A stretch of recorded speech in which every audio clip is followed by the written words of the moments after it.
साल 2005 उत्तर प्रदेश के एक छोटे से गांव में जन्मा राहुल वर्मा हमेशा से अपने सपनों में खोया रहता था। मां सरकारी स्कूल में टीचर थीं और पिता गांव की एक किराने की दुकान चलाते थे।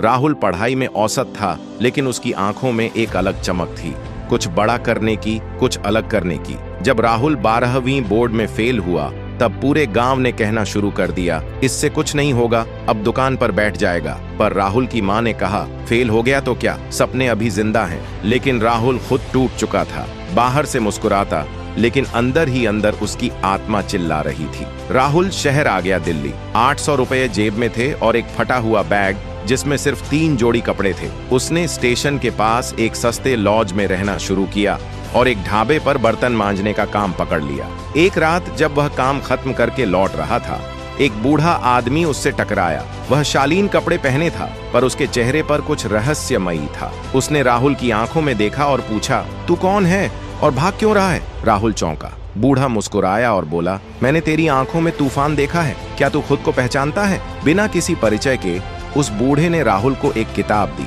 द पावर ऑफ फोकस, और कहा, इसे पढ़ और एक काम कर, हर दिन 1 घंटा सिर्फ खुद से बात कर, बाकी सब छोड़ दे। राहुल ने वह किताब पढ़नी शुरू की और वही रातें उसकी जिंदगी का मोड़ बन गई। राहुल को एक अजीब आइडिया आया, कड़क कॉफी और पावर टी की एक चेन खोलने का। उसने अलग अलग फ्लेवर की एनर्जी टी बनाना शुरू किया। लेकिन पैसे कहां से आते? उसने पुराने टायर से छोटा ठेला बनाया, गली गली गया, फ्री सैंपल्स बांटे।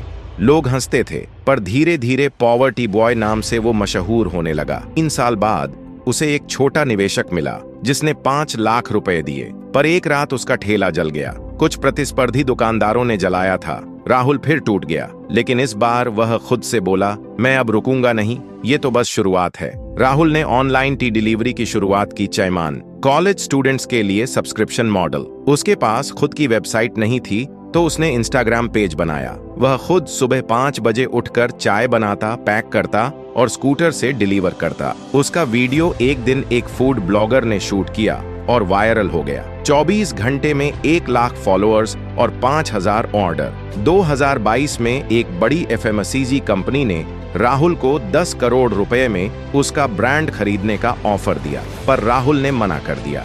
बिजनेस वर्ल्ड हैरान रह गया। मीडिया वालों ने पूछा, आपने करोड़ों का ऑफर क्यों ठुकराया? राहुल ने मुस्कुराकर सिर्फ इतना कहा, जिसने भूख देखी हो वो कभी कीमत से नहीं बिकता। लेकिन सच्चाई कुछ और थी।